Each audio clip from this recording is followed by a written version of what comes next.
धाकड़ खबर, बेखौफसुमा बेबाक अंदाज। धाकड़ खबर के न्यूज रूम से मैं आपके साथ हूं अकरम रईस खान। बिहार चुनाव में 5 सीटें जीतने के बाद आरजेडी, कांग्रेस और तमाम जितने विपक्षी दल थे उन्होंने असदुद्दीन ओवैसी को भाजपा की बी टीम बताया, यानी कि ऑल इंडिया मजलिस-ए-इत्तेहादुल मुस्लिमीन को भाजपा की बी टीम बताया, जिसको लेकर असदुद्दीन ओवैसी ने कई बार खंडन करने की कोशिश की। लेकिन मामला बंगाल पहुंच गया। बंगाल तब पहुंचा जब ममता बनर्जी ने कह दिया ये तो भाजपा से पैसे लेकर हैदराबाद का एक नेता यहां पे आ रहा है, यानी कि उन्होंने भी भाजपा की ही बी टीम बताने की कोशिश की। हालांकि असदुद्दीन ओवैसी ने वहां पे भी जवाब दिया कि आपका साबका मतलब जो सामना अभी तक हुआ होगा वो मीर जाफर जैसे मुसलमानों से हुआ होगा। असदुद्दीन ओवैसी ऐसा मुसलमान नहीं है जो बिक सकता है। लेकिन अब एक तस्वीर उभरी है उत्तर प्रदेश से, जो अल्फाज सामने आए हैं उत्तर प्रदेश से, और वो भी असदुद्दीन ओवैसी की ज़बानी सामने, वो बहुत कुछ कह रहे हैं। और शायद उन शब्दों के जरिए असदुद्दीन ओवैसी खुद ही कह रहे हैं कि बीजेपी उनके लिए राह हमवार कर रही है। हम ए पार्टी बी पार्टी जैसे शब्दों का इस्तेमाल नहीं करना चाहते, लेकिन जो उन्होंने कहा है उसके मतलब कई सारे निकाले जा सकते हैं। और उसमें से एक बड़ा मतलब ये भी हो सकता है कि साहब देखो बीजेपी जो है मेरे लिए राह हमवार कर रही है, जहां बीजेपी है वहां मुझे दिक्कत नहीं है। यकीन नहीं आ रहा आपको? अब सुन लीजिए क्या कहा है असदुद्दीन ओवैसी ने।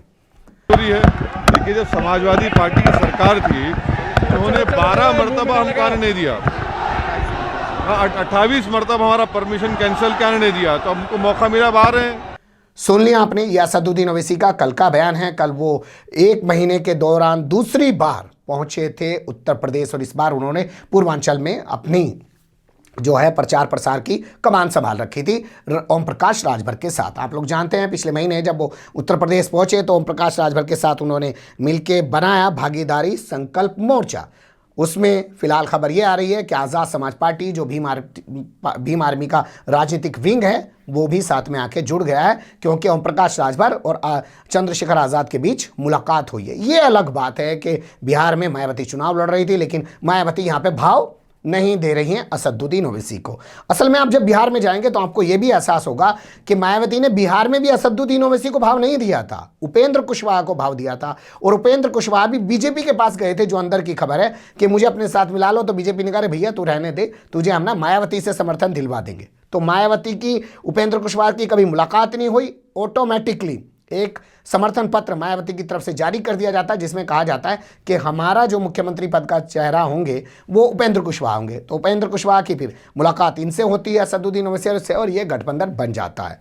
तो लगता नहीं आने वाले टाइम में जो बिहार में बसपा यानी कि मायावती ने समर्थन असदुद्दीन ओवैसी को दिया या उनके साथ मिलकर चुनाव लड़ा, वो उत्तर प्रदेश में होने जा रहा है। ये तस्वीर क्लियर हो जाती है। लेकिन मैं आना चाहता हूँ उनके बयान उन्होंने कहा कि साहब मैं तो पहले भी आना चाहता था, लेकिन समाजवादी पार्टी यानी कि अखिलेश यादव की सरकार जो 2017 तक उत्तर प्रदेश में रही है उसने 12 बार मुझे आने ही नहीं दिया, मेरे आने पे पाबंदी लगा दी। 28 बार हमने परमिशन मांगी, मुझे परमिशन नहीं दी गई। आपने अगर उनके उस बयान को ध्यान से नहीं सुना है, मैं चाहूँगा फिर से आपके सामने रख रहा हूँ, एक बार और गौर कर लीजिए।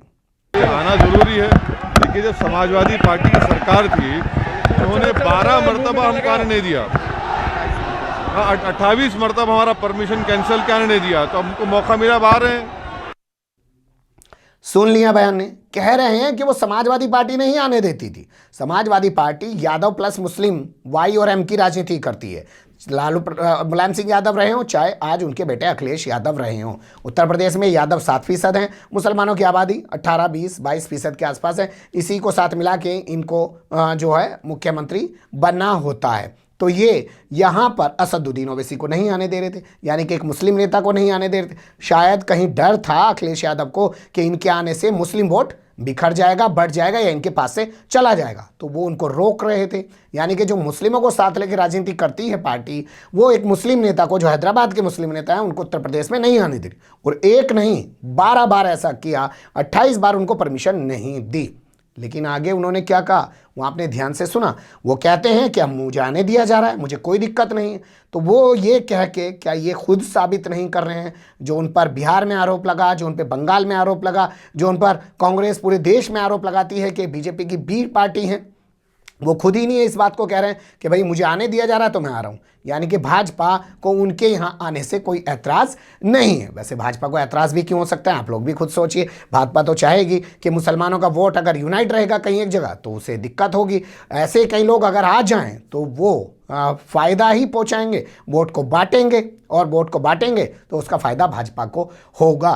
क्या ये बयान देकर असदुद्दीन ओवैसी ने उन पर लग रहे आरोपों को खुद ही मजबूती से खड़ा कर दिया है, जिंदा कर दिया है? तो बहुत सारे सवाल इनके आसपास पैदा हो रहे हैं जो इन्होंने ताज़ा बयान दिया है।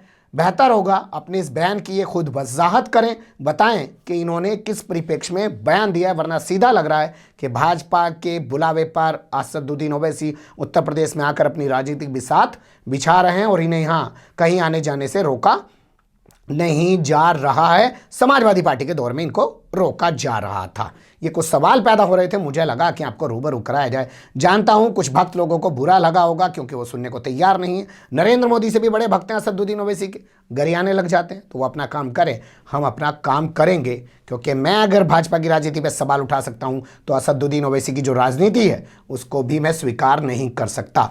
देश के अंदर अगर ये दोनों राजनीतियां बढ़ेंगी तो फिर से देश के अंदर जो हालात हमने देखे हैं बंटवारे के टाइम पे, वैसे हालात फिर से पैदा होंगे। भाजपा हिंदुओं को यूनाइट करेगी, मुसलमानों को यूनाइट करेंगे, और अगर लोग इस तरीके से काम करने लग जाएंगे कि ये मेरा नेता तो मुसलमान होगा और मेरा नेता तो हिंदू होगा, तो ये तो सबसे बड़ा दुर्भाग्य इस देश का होने जा रहा है। क्योंकि जब बंटवारा हुआ तो बगल में मुस्लिम देश बस रहा था, इस्लाम के नाम पे बसाया जा रहा था। मेरे पुरखों ने अपना नेता माना महात्मा गांधी को, पंडित जवाहरलाल नेहरू को, मौलाना आज़ाद को, डॉक्टर अंबेडकर को। तो हम भी आज इन्हीं सबको अपना नेता मानेंगे। किसी एक को नहीं कहेंगे कि मैं मुसलमानों का अपना नेता अलग बनाऊंगा और हिंदुओं का अपना नेता अलग बनाऊंगा। बने रहेगा धाकड़ खबर के साथ। फिलहाल कमेंट्स के रूप में आप लोग अपनी राय दे सकते हैं, खबर को लाइक कर सकते हैं, चैनल को सब्सक्राइब कर सकते हैं और ज़्यादा से ज़्यादा हमारी खबरों को शेयर कर सकते हैं। फिर ऐसे ही किसी सुलगते हुए या उलझते मुद्दे लेकर मैं आपके सामने हूँगा हाजिर। फिलहाल अभी मुझे दें इजाज़त।